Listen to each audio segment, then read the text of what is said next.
What's up, YouTube? What's up, podcast? Welcome back to MJ's Thoughts. I'm your host, MJ.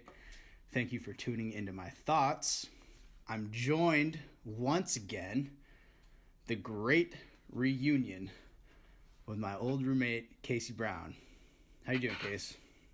Matt, it is great to be back. Thanks for having me. Feels good. I'll tell you what, it's an honor to be on this call with you. It's been a while. But let's get into it. Sound good? I am ready. Okay. Casey, today I wanted to talk to you about Machine Gun Kelly. Specifically, I wanted to talk to you about Machine Gun Kelly's newest album. It came out a few months ago. We're a little late on this. I guess that's my fault. But no big deal. Better late than never. And the album title is Tickets to My Downfall. Are you familiar? I am. Casey, you being a music aficionado, as we have disclosed previously, It's a title given by you, but I appreciate it. It's a deserved title given by me, so it's true also. Anywho, what do you think about the album musically? So, prior to this, I was not a Machine Gun Kelly fan. As I've discussed before, rap's not really my genre. Rap, hip-hop's not really my genre. Not that it's bad, and I can understand why people like it and why they like listening to it, but it just wasn't my cup of tea. So, but I figured I saw the album came out, it's a pop punk album. Oh yeah. That is something that is within my set of interests. So I was like, why not give it a shot? And Matt, I was pleasantly surprised. I would listen to it, and the whole time I was just thinking wow, this is not bad. This bumps a little bit. We're talking added a couple songs to my personal favorites playlist. I was impressed by his musical capabilities. I enjoyed it. I did the exact same thing. I think I added 4 songs.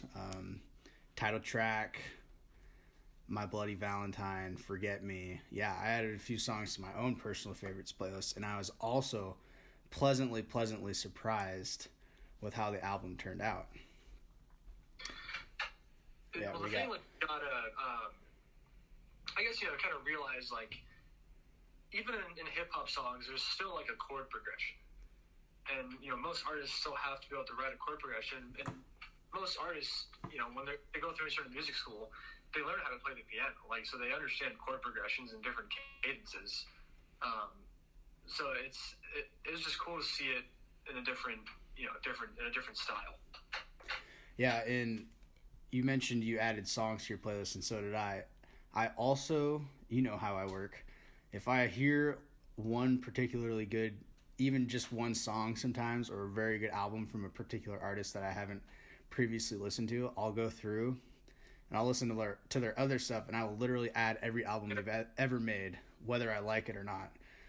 So, the entire collection. So I listened to his album. It was literally the first MGK song I ever listened to, and it wasn't even rap, which is what he first started in, and it's what he's known for. And then I went through and added all of his rap albums also. And obviously, I don't like them. I hardly ever listen to them, and I don't like them nearly as much as Tickets to My Downfall, but I do have them in. That's how much I was impressed by MGK. Yeah, dude, it was good. It was good to see. So, music aside, and what I really wanted to talk to you about in terms of the album is, what do you think the cultural implications of a rapper, a well-known rapper, switching genres completely and moving into the pop punk space or the rock space as a broader genre? And additionally, before you start, big question, do you think it gives permission to the Post Malones, the Miley Cyruses, the Halseys who appeared on a song in the album, who clearly have capabilities and have demonstrated them? Remember when we were in quarantine and Post Malone did the Nirvana concert live? And it was good. And streamed it, yeah. They have capabilities of going cross genre and probably can do it. It could probably go country. They could probably do whatever they wanted. Does this album and particularly the wide success of the album, give permission to those types of artists to expand their brand, I suppose. So as far as gives permission, they all have permission to go do a different style. Fair enough. But the thing about Machine Gun Kelly that I personally commend is that he had the balls to do it. Yeah. Like, the thing about commercially, not just like a free live concert online. Like, he stuck his head out for it. The thing about music, at least now, is that it's a business. And so part of the reason, at least in my opinion, that the artists like the Post Malones, Halseys, I don't know, whoever else, Miley Cyrus, aren't going, to rock, is because there's not as much money. And if they're signed to record deals, the record companies and producers want them to have a certain sound because they know it'll make them the most money. Now, I don't know what record deal or what record company Machine Gun Kelly is signed to. If he is signed to one, he could be independent. But I think part of the reason that other big artists who have the capabilities to aren't doing it is because that's not what their record companies want, because they're not going to make as much money. And that's the unfortunate part about the music industry. It's not as much anymore an industry about creative freedom. It's about money. And you can look at the country genre as an example, and a lot of the songs sound the same. They're about the same thing. They use the same key buzzwords to make money. They do what is called pandering. And it's basically a way to write songs to appeal to as many people as possible. Yeah. Right? So you're right. One thing that can apply to a guy up in Washington the same way as a girl down in Miami. And in fact, we're seeing the opposite. You're seeing people like Taylor Swift used to be, you could call her pure country when she was really young. All her songs were classified as country. Now she's full-blown pop. And she's what is. What was that? She's went to where the money is. Exactly. And more recently, even, I saw that, I think it was Bring Me the Horizon, which is a pretty prominent rock band. Hard rock, not like classic rock. They went to pop, and that really surprised me. I used to like them very much, and I stopped listening to them for that reason. And I listened to them on a podcast trying to explain their reasoning for it. And they said it was for creative freedom themselves, not money. They said they were tired of the rock scene, and so they switched to pop. And I didn't buy it for a second. I was very angry with them, actually. They tried to defend it, and I think it's very, very hard because pop is the most prominent genre we have today. I don't think it's easy to defend a switch from anything that's not pop to pop and say it's not for the money. Make sense? No, it makes 100% sense. Yeah. And that's just the unfortunate part of the music industry is, at some point in an artist's career, they lose the inspiration. And unfortunately, most artists sell out. And I keep saying unfortunately, but that's because it is unfortunate. Is the loss of inspiration. Would you rather? Let's take. I guess we'll go back to Taylor Swift. Would you rather Taylor Swift had come out with her country albums that meant something to her when she was really young and emotional and all those things, and never released another album again, rather than going into the pop industry? No. Okay. And elaborate. And here's why. I'll just relate this to Jimi Hendrix and his phenomenon. He died in his prime when he still had a bunch of inspiration, was still super creative, and we never get to see what he would do in his later years. And I think the entirety of an artist's catalog is more important than their good stuff. So to see if are they are they still making music for the right reasons? And a band like Led Zeppelin, if you look at this poster right here, when their drummer John Bonham died, they were like, look, this is not our group anymore. Like, we cannot keep making music without one of our founding core members. So they stopped, right? But they had to that point that like their full catalog. They've been a band for who knows how, I don't know how many years, but they had that full catalog and they still had their inspiration, and it was, the music was genuine the whole way through. And so I think that's why their music stays. It has staying power. Now you get someone like Taylor Swift, whose old stuff is still relevant and is still good, but their new stuff doesn't have as much staying power. So new songs and new albums have to be constantly released to keep them relevant. While if you look at an older band like these guys, or have a Jimi Hendrix poster somewhere, their stuff is genuine, and you can tell that it was written for the sake of the art and not for the business. Do you think part of that is you're glad T Swift went into pop, or you'd rather her have done that than not? Do you think part of that is waiting to see if she'll ever go back, or if she'll ever have a nostalgic period where she sort of writes about what her art used to be, or produces art that used to be what she was? Do I ever think she'll go back to that? Do you think that's part of the reason why you're all right with her going to pop rather than not writing pop and perhaps ending her career early? I'm okay with her going to pop because it just shows her flow as an artist. Okay. And her intentions. Now, I could be totally bashing her, and it could be, once again, a record company pressure situation for her to do that. That's like the underlying like the devil in the details about the music industry is the record companies. Like you can look up just on YouTube, like especially like K-pop stuff, and how like the record companies like Sony would just work them to the bone because it's in the contract deal that they sign. Like, it's in the fine print in the contract deal that they sign, and they'll just work them to the bone to make a certain amount of money, and they will screw them over on the royalties. So it could be a forced thing, it could be not a forced thing.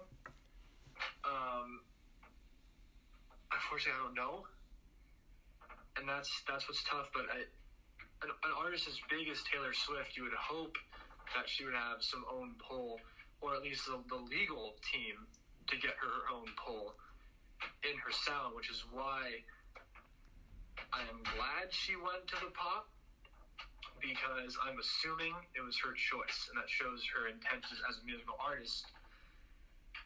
And it could be too, like, that's the sound she wants. That's what she wanted to do and where she wanted to go. I do think part of T Swift specifically was I think it was a little bit of a growing up deal for her. She was so successful so early that I think she felt a little bit trapped into what she'd already done and wanted to grow out of that and expand. And so that would be her choice naturally.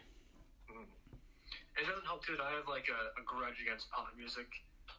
Like, I just, for whatever reason, automatically assume that people who produce pop music just don't care. Yeah, I sort of set you up for it, but which isn't always true. And I know it's not always true, but that's my own personal bias. In that light, and knowing all that about the industry, does that cause you to have even more respect for what MGK did? Yeah. Yeah, same. I would agree. That wasn't I would assume it wasn't a business move. It was a move that he did because he wanted to do it.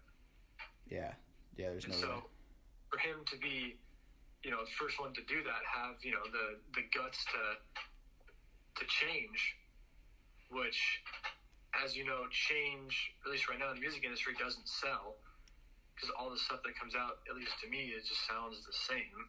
Yeah. The fact that he had the guts to do that, to me, is impressive. It's commendable. It's a good segue to my next question, actually, because we're talking about how we think that Machine Gun Kelly's transition to pop punk, and hopefully he stays there, because I really liked the album. That's another conversation, whether or not you think he'll stay or go back to rap. But do you think the initial transition had anything to do with the beef he had with Eminem and the involvement of Eminem's daughter and all that stuff? I would hope it didn't. For what we just discussed. Yeah, but he the whole Kill Shot album, right, is what Eminem put out, dissing the rap industry. And it could have been like the album title from Machine Gun Kelly, Tickets to My Downfall, could be ironic and a slap back at Eminem and saying, like, all right, like you said I can't rap, well, here's what I can do. Like, here's my full capabilities. Like, it's Tickets to My Downfall, but that's not what's going on. Perhaps. I don't know if... I think Eminem's album was Kamikaze, and that's when he was dissing the whole rap industry. But there was I think in the Kill Shot, though, involved MGK specifically. Yeah. And I wonder if... Do you think any artist in rappers get into these little squabbles all the time, right? When they're going at each other. Do you think one particular artist has the power to dismantle another artist's career? Like, it looks like that might happen here. We don't know for sure. But so the question would be, do you think Eminem has the power to eviscerate MGK's rap career so badly that he has to switch genres? No. I mean, maybe. Do you think maybe MGK did a little bit of growing up himself and said, you know what, Eminem, maybe you're right in all this stuff you're saying about me, and had a sort of heart to heart with himself and thought about it and said, you know what, maybe my rap persona isn't all what it was mustered up to be, and maybe I wasn't a very good person when I was rapping, and now he's trying to change that. What do you think about that? It could have been. I think that's a good way to take a diss track. Like, if someone's dissing you, obviously there's, like, they're pointing something out in you that's weak, and so you could have looked at that and said, all right, here is what I have room for improvement in, this is what I falter at, and I need to change something to fix it. And that could have been his change. Now, I guess that would have technically dismantled his rap career, but I think if he was still rapping, I don't think the beef would have done anything. Just because it's like internet beef, and so as soon as a new trending video comes around, people are going to forget about it. So I think, unfortunately, because there's so much media and negative media and so much stimulation, that one beef won't really do anything. In fact, it might have, if he had stayed in rap and the beef had continued. I mean, people pick sides. It might have vaulted his career for all we know. People might have thought Eminem was in the wrong, and they might have used to like Eminem, but then switched to MGK, that type of thing. But we wouldn't know because he switched genres and it sort of fizzled out, which is for the best, I guess. But in that same vein, it's another good segue to my final question for you. In that, do you think, so we were talking about how the album, we respect the album for all it stands for the genre switch, for perhaps it being a growing moment for Machine Gun Kelly, all these things. But what do you think about, and we've talked about it before, the musical merit, quote unquote, of Tickets to My Downfall? I think it has merit. Well, every album has merit, but how much do you think compared to other things? Go from like the most Eric better song to I guess one of like Stairway to Heaven or something would be like a 10. I mean, the album, it's honestly like it's I'd say it's like a 6. And the reason I'm putting it, there is because he gained the merit by doing something different. Yeah, that's what I was thinking. You got to take, when you're talking about the merit of a song or an album or even an artist, you got to take the entirety. It's not just the music, right? We say musical merit, but it's also cultural relevance, how it influences people, what meaning the album brings, what it stands for, et cetera, et cetera. You got to look at the whole entirety of the deal, of the project, and who made the project to make that determination. Continue, please. Yeah. Well, and I think this album too, kind of going back to something that we talked about, like could it be like a stepping stone for other artists? I think yes, it could, because it had some commercial success. It had commercial success, and so some of the bigger artists, like the Post Malones, might be more inclined to take a step and produce an album like this. And we've talked about this before, and if Post Malone were to put out like a rock punk album, I would have high hopes for it. Yeah, because he had that background. He did a freaking great job covering Nirvana's songs. Like, it was outstanding. Yeah. So I keep going back to, the Forget Me is the song, I think, on MGK's album. It's got Halsey in it, and she knocks it out of the park. And so I was looking at Halsey's stuff, because you know how I do. If I find an artist that I really like, I go listen to their stuff, and I'll determine, do I want this in my iTunes or whatever it is. So I went and listened to all of Halsey's stuff, and it's mostly pop, like real mellow pop, and not really my speed. But her performance in Forget Me was amazing. And I found one song. She did a song for the movie Birds of Prey, which was like it had Margot Robbie in it. Was that? Oh, that's Birds of Prey is like the Harley Quinn movie, right? Yeah, that's the one. I was thinking of the one with like Cardi B where they like rob guys or whatever. No. Anyways. Birds of Prey and Margot Robbie plays Harley Quinn. She and Halsey did a song for that. I think it was for the movie. I'm not entirely sure on that, but it's called Experiment on Me, and it's very pop punkish, and it is fire. She gets after it in that song. Like, she starts not like screaming like a screamo artist would do, but like there's some serious power behind her voice. You should go listen to it. If you haven't listened to it, you'll like it. It's very good. And so I just, and it makes me want more of that specifically from her. And it makes you wonder about like, is their current music style like limiting? Is it limiting them? You mean the fact that everybody wants to do pop because that's where the money is? Well, yeah, like what you said, just based off your point that Halsey has a good voice for like rock. Yeah. Is her pop music limiting her success too? What would happen if she branched out? Like it's one thing going from rock to pop, but how would the success be affected going from pop to rock? And I think we saw that with Machine Gun Kelly and how he did have success. And so how would that also affect the careers of the aforementioned people? I just thought of, I said that was going to be the last question, but I thought of another one that I forgot to ask you, that I was going to ask you, and it was... Bring this on me? Huh? Yeah, I'm going to spring it on you. It was another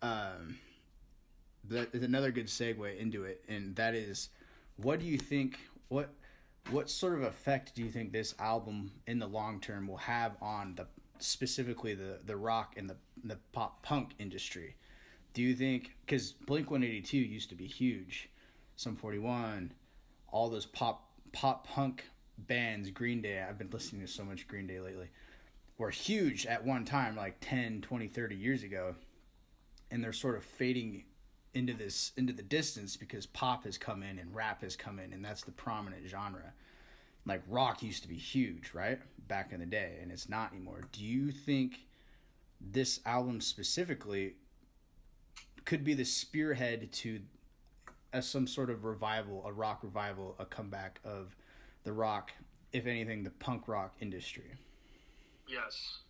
You think it will be? Definitively. I think it can. I think it should. I'm Because hoping. there still are there's good rock bands out there that are new. Obviously, I've talked about Greta Van Fleet and Dorothy are two of the bigger ones, but there's some new and up and coming like rock bands that no one really knows about because they're not in the public eye. And so having someone who is in the public eye, like MGK, making the album, say you go look up Forget Me on YouTube, right? Mm-hmm.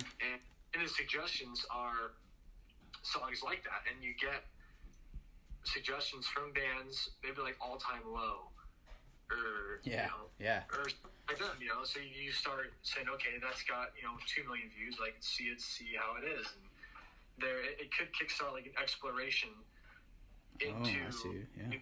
Because if people listen to the Machine Gun Kelly album, they like it. They're like, okay, well, this is a new style that I've just got interested in. Let's check more of it out, and that could, just because the internet kickstart a revival. Especially in young kids, because young kids young kids haven't really think about kids in school today. They're not growing up with the rock. Our parents listen to rock. That's why we listen to rock, partly. Kids' parents now listen to rap. Yeah, kids' parents now, the young parents now, they're pop and they're rap, which means their kids are listening to pop and rap, which means it's very hard for rock to come back against that. There was a kid that I saw, and he was probably 8 or 9. He was wearing the XXX Tentacion shirt guy. Rest in peace. But he was wearing a jacket with his face on it. My first thought was dude, you're way too young to be listening to that. That's not what you should be listening to. You should still be on Kids Bop, But it's tough because parents now listen to that. Parents now listen to rap.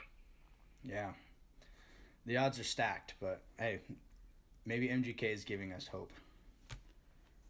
I'd like to think so. I just got one thought to end on, and I'll transition it to you afterwards. But I think if I'm gonna take anything away from MGK's album, it's that it's given hope to a dying music genre, and it just tells us that we should have the courage, at least, to listen to what we want to listen to, and go do what we want to do, and go do things that we like to do, whether there's money involved or popularity or fame. It doesn't matter. It's about doing what you like truly in your heart, and you just go search that out on your own, regardless, because it's who you are, and it's you know what I mean? Yeah, it's part of being your own person. Yeah. And looking inside and saying, am I doing these things because everyone else is and I'm supposed to like it, or am I doing this because I actually like it? Yeah. That's the biggest thing that I think people struggle with is the need for acceptance and doing things that other people do because they're going to be accepted and feel important. But as soon as you get over that and you realize that, I mean, with all negative tensions aside, in the long run, you're really not that important. So why would you sacrifice things that you like to make yourself feel wanting when it's you know what, it's just a waste. It's a waste.